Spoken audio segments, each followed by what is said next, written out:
السلام علیکم ورحمۃ اللہ وبرکاتہ. آیا زموږ خوبونه په تیر شوي زمانه دلالت کوي او یا په راتلونکي زمانه؟ کله موږ څه خوبونه ګورو نو موږ ته دا تشویش وي څه کیدی شي دا خوب ماته یو خطر ده، کم خطر ماته پیښیږي او موږ ډاریږو، لکه مار په خوب کې وګورو، سپي په خوب کې وګورو یا نور خطري شیان په خوب کې وګورو نو بیا موږ سره ډار وي. که کم سفر لرو یا کم کار لرو موږ ته تشویش پیدا کیږي دغه په رابطه باندې، نو موږ بیا حیران یو چې دا زما کار غلط ده، دا زما تصمیم غلط ده. نو په دې صورت کې دا مسله باید موږ وڅېړو، دا کم خوبونه چې موږ ګورو دا خوبونه زموږ څنګه خوبونه دي، دا په اوس زمانه کې دلالت کوي چې یعنې دغه کار کیږي تا باندې او یا هم په راتلونکي زمانه باندې دلالت کوي. نو راځئ چې دغه مسله باندې خبرې وکړو. نو دغه نه مخکې تاسو نه زه یو خواهش لرم، که چینل کې نوي یاست نو چینل سبسکرایب کړئ، ویډیوګانې لایک کړئ او ملګرو سره شریک کړئ، او که غواړئ چې خپل خوب ماته ووایئ نو دلته کمنټ کې هم لیکلی شئ او واتساپ نمبر مې هم شته چینل کې ویډیوګانو کې، نو هغه نمبر باندې هم تاسو خپل خوب ماته لیږلی شئ. د تعبیر د علماو دا اتفاق ده په دې خبره باندې چې کوم خوبونه خطرناک خوبونه وي او هغه تنبیهي خوبونه وي او د الله تعالی لخوا موږ ته یو خبرداري وي، دا خوبونه اکثر په تیر شوي زمانه باندې دلالت کوي. لکه یو خطر موږ باندې تیر شوي بیا هغه په رابطه باندې موږ خوب ګورو، یو کار موږ نشوي، یو ګناه موږ نشوي، یو خطا موږ نشوي او یو خطر، یو مصیبت، یو تکلیف، یو مریضي، دا څه کله تیر شي بیا الله تعالی دغه خوب په موږ ګوري نو دغه خوب بیا فایده او نتیجه شی ده. دغه خوب فایده او نتیجه دا ده چې الله تعالی موږ ته ښیي چې دغسې مسله وه او دا تیره شوه نو ته باید ځان ورسره عادي وګڼې او په هغه کې کیدی سي دا موږ ته وښیي چې دغه مسله د مصیبتو، مشکلو، خطرو دا که تا باندې لږ اسان تیر شوي نو هغه وجه یې تا ته ښیي. د مور پلار د دعا په وجه وي او یا ستا د ښه نیت په وجه باندې وي چې الله تعالی هغه مسله تا باندې ښه تیره کړې وي او یا د صبر و استقامت په وجه باندې وي. نو کم خوب چې موږ ګورو په هغه خوب کې بیا موږ ته دا ښودل کېږي او موږ خپله پوهېږو او چې خپله که پوه هم نه شو نو که تعبیر وغواړو نو هغه بیا هماغه نتیجه ترې راوځي او زموږ زړه تسل کېږي. نو همدغه قاعده ده په تعبیر خواب کې د علماو په د معبرینو په منځ کې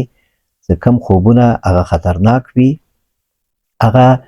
یا په تیر شوي زمانه باندې دلالت کوي چې دا خطر، دا مشکل، دا مصیبت موږ باندې تیر شوی، او یا هم په داسې مسله باندې دلالت کوي چې موږ پکې واقع یو یا د سبا ته پکې واقع کیږو او زموږ مخې ته راځي. نو بیا د دې فایده بیا شی ده چې یو مسله چې لا واقع شوی نه ده او سبا ته زموږ مخ ته راځي یا هماغه یو معامله زموږ مخکې ده، په هغه کې موږ ته یو خطر ده، یو مسله ده، نو دغه په رابطه باندې الله تعالی موږ باندې یو خوب ګوري نو دا یو تقدیر وي، مقدر وي، یو مصیبت، یو مشکل. نو د الله تعالی بیا دا رحم ده چې خپل بنده ته په خوب کې یو څه وښیي چې هغه خوب کې دی داسې احساس وکړي چې ده ته څه تاوان ورسېده، څه تکلیف ورسېده، تر څو چې دی ذهنا آماده کړي د تکلیف ته او د تاوان ته او د مصیبت ته چې دې کې به یې خیر وي. په ظاهره کې دا مصیبت تکلیف ورته ښکاري خو په دې کې به د خیر وي، یو غټ شر نه یې الله تعالی ساتي. نو بیا ځینې خوبونه علما وایي چې هغه بعضې خوبونه هغه په اوسنۍ حال زمانه کې یا په نږدې مستقبل کې چې سبا او بل سبا وي یا یو معامله کې چې موږ واقع یو په دې باندې هم بیا دلالت کوي. نو دغه بیا فایده هم دغه ده چې زموږ ذهنا آماده کیږو ورته او دا د الله تعالی رحم ده. یو رحم یې دا ده چې مصیبت و مشکل د واقع کېدو نه مخکې هغه موږ ته ډېر خطرناک خوبونه نه ښیي تر څو چې موږ بې صبره نه شو او هغه خپل ژوند و د هغه هر څه موږ ته سخت نشي چې کله واقع شي موږ ته ښیي. او بیا کله کله داسې هم کیږي چې ځینې مشکلات، ځینې خبرې، ځینې انسانانو ته، ځینو بندګانو ته الله تعالی بیا هغه جریان د هغه مصیبت کې، جریان د هغه مسله کې یا په هغه نږدې وخت کې چې دا واقع کیږي ورته وښیي او دا ذهنا ورته آماده کړي. نه دا دواړه بیا د الله تعالی د نه یو مهرباني او رحم ده او د الله تعالی همدغه ترتیب ده چې په همدې ترتیب باندې د دنیا روانه ده او خلک په امید او په آرزو باندې چې یو متل هم ده چې دنیا وایي په امید خوړل سوی نو بیا خلک هغه د خپل ژوند ته ادامه ورکړي او خپل مشکلات برداشتوي او تیروي. او بیا ښه خوبونه چې دي دا خو هغه خوبونه په رابطه باندې وو چې ما تاسو ته ویلي چې تیر شوي زمانه یا اوس زمانه یا نږدې مستقبل نږدې راتلونکي باندې دلالت کوي چې هغه د مصیبت خوبونه وي، د مشکلاتو خوبونه وي، د ډار، ویرې، خطر. اوس راځو هغه خوبونه چې هغه خوبونه دي. ښه خوبونه دا په کوم وخت باندې دلالت کوي؟ علماو دا متفقه نظر ده چې ښه خوبونه چې دي دا په راتلونکي زمانه باندې دلالت کوي. لکه د یوسف علیه السلام د خوب نه معلومیږي چې هغه خوب یې کتلی و او 40 کاله بعد دغه تعبیر شو. نو علما وایي چې حتی 40 کالو پورې د دې نه زیات هم خوبونه وخت اخلي ښه خوبونه. نو ښه خوبونو فایده بیا څه ده؟ د ښو خوبونو فایده دا ده چې الله تعالی موږ ته استقامت راکوي او موږ امیدوار کوي او سختي او مشکلات موږ باندې اسانوي د ښه خوب په سبب باندې. چې کله موږ ښه خوب وګورو هغه ته امیدوار کیږو او هر وخت سختی په موږ راځي، مشکلات راځي، امتحانونه، مصایب راځي، نو بیا هغه مسایل موږ ته اسانه شي او موږ هغه ښه خوب زموږ په یاد وي، نو بیا مایوسي نه، ناامیدي نه موږ ساتل کیږو. کني د شیطان دا کار ده چې هغه انسان مایوسه کوي، انسان ناامیده کوي او الله تعالی نه د بندګي نه کوشش کوي چې پاتې کړي، پرېږدي، حزن، تحزین ورته پیدا کړي. لکه قرآن کریم کې دا موضوع ته اشاره شوې ده. اعوذ بالله من الشیطان الرجیم. الله تعالی وایي چې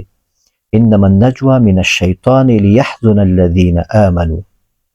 دا نجوا دا په غوږونو کې خبرې کول یو بل سره پسپسکاني څه ورته وایي، وایي دا د شیطان کار ده. نو مسلمانانو ته وایي چې تاسو مه کوئ دا کار، ځکه دا د شیطان کار ده او شیطان غواړي چې په دې سره بل مسلمان خفه کړي، یو بل مسلمان په زړه کې ګرځي چې دوی چی سره وویري، زما په رابطه یې چی وویري، ما پورې وخندل، ما ته اشاره وکړه. نو دې نه معلومیږي چې شیطان دا کار ده چې هغه مسلمان خفه کړي. نو هم په ویښه کې، هم په خوب کې، هم په وسواسو طریقه باندې. نو دا قل اعوذ برب الناس کې چې دا صورت او قل اعوذ برب الفلق چې هر سهار هر ماښام نبی علیه السلام 3 ځلې ویلي دي او هر مونځ نه پس یو ځل به یې ویل او د خوب په وخت کې 3 ځلې به یې ویل، بیا په لاسونو کې چف کول او په ټول بدن به یې لاس تېرول. دا فایده همدې ده، موږ متوجه کوي چې دغه شیطان څه ده؟ نو دا وسوسه اچي، جنیات، همدغه د شیطان نسل د جنیاتو نه دی او انسانانو کې هم داسې کسان شته څوک یې وسوسه اچي. نو په خوب کې هم همدغه کار کیږي. د دې لپاره چې دغه د شیطان د وسوسو نه موږ خلاص شو، د شیطان د مایوسه کولو نه، د شیطان د خفګان نه موږ خلاص شو، نو الله تعالی موږ باندې ښه خوبونه ګوري. کله کله بعضې ځینې خوبونه ماته وایي چې ما خوب ولیده، باغونه مې په خوب کې لیده او داسې نعمتونه مې په خوب کې لیده، ښه ځایونه مې په خوب کې لیده. نو دا ښه خوب موږ باندې الله تعالی هم دې لپاره ګوري چې دا ښه خوب همیشه زموږ باندې موږ ته یاد وي او سختي او مشکلات د ژوند دا موږ ته اسانه شي. لکه یوسف علیه السلام څخه خوب یې ولیده، لمر او سپوږمیو 11 ستوري دته سجده کوي، دا ډېر زبردست خوب ده او دا انسان کوم خوب دا وګوري نو دا خو خپل هم پوهېږي چې دا ښه خوب ده او که ته معنا هم شي، تعبیر هم شي، نو دا ښه خوب ده. لکه چې یوسف علیه السلام ته پلار یعقوب علیه السلام تعبیر کوه، هغه یې پوه که چې ته د نبوت او پیغمبري او د هر څه تا ته پاتې کېږي، نو ته باید ځان آماده کړې او مشکلات در باندې راځي، سختي راځي او وروڼو ته دا مه وایه. نو بیا یوسف علیه السلام باندې دا مشکلات څومره اسانه شو، دې نتیجې ته ورسېدو چې خوبونه چې دي دا په 2 رقم دي، یو د مصیبت، د غم، د تشویش خوبونه، خطرناک خوبونه. دا خوبونه چې دي دا اکثر په تیر زمانه او یا په واقع په حال زمانه او یا په نږدې راتلونکي زمانه باندې دلالت کوي چې ډېر وخت پې دې نه تېرېږي، هغه مسله بیا واقع کېږي. او هغه خوبونه چې هغه ښه خوبونه دي، بشارت خوبونه دي، خوشخبري پکې ده، رویای صالحه څه ورته وایي، دا ټول رویای صالحه دي، یعنې خوبونه ټول ښه دي، ولو که هغه تنبیهي وي، ولو که په هغه کې خطري وي، خو هغه ته هم ښه خوب ویل کېږي. ښه خوب په دې ده چې موږ ته الله تعالی خبر راکوي او موږ الله تعالی آماده کوي ورته. نو کوم خوبونه څه ښه خوبونه دي هغه اکثر آینده پورې مربوط وي او هغه ډېر وخت نیسي چې دغه تعبیر شي. نو همیشه باید ښه خوبونه زموږ په یاد وي او ښه خوبونه په یاد پاتې کېږي. هم د ښو خوبونو همدا خصوصیت ده. ځینې وروڼه مانه پوښتنه کوي چې موږ څنګه پوه شو چې دا زموږ خوب ښه خوب ده او دا موږ تاته ووایو او څنګه پوه شو دا خوب هم صحیح نه ده او دا تعبیر نه لري یا مهم نه ده. نو نښه یې همدغه ده، ښه خوب چې دغه واضح وي، لنډ وي، واضح وي او همیشه دې په یاد وي او ته ورته خوشحاله یې، فکر کوې څه په دې کې چې شته، نو دا ښه خوب ده. دا به حتما د دې تعبیر به غواړي. خطرناک خوب، تکلیف و مصیبتو د تکلیف خوب څه ده، هغه تا پریشانه کوي او تا ته تشویش پیدا کوي. نو هغه ته بیا هماغه طریقه ده، اعوذ بالله به وایې او الله نه به خیر غواړې او د دې خوب له شر څخه الله ته به پناه غواړې او خوب چا ته به نه تېرې، د شپې چې ویښ شوې نو په بل اړخ به څملې او یو بجې کېږي، یو دس به کوې، 2 رکعته لمونځ به کوې او چپ طرف ته دې د لارې تو کولو اشاره به کوې، لکه هر وخت دا خوب د په یادېږي همدغه عمل به کوې، اعوذ بالله به وایې، چپ طرف ته د لارې تو کولو اشاره به کوې، نو بیا شیطان بیا تا پرېږدي، بیا نور تا ته نه راځي او وسواس درته نه اچوي. نو دا و معلومات دې رابطه باندې څه خوبونه زمونږ دا په راتلونکي زمانه باندې دلالت کوي او که آینده یا راتلونکي یا تیر شوي زمانه باندې دلالت کوي.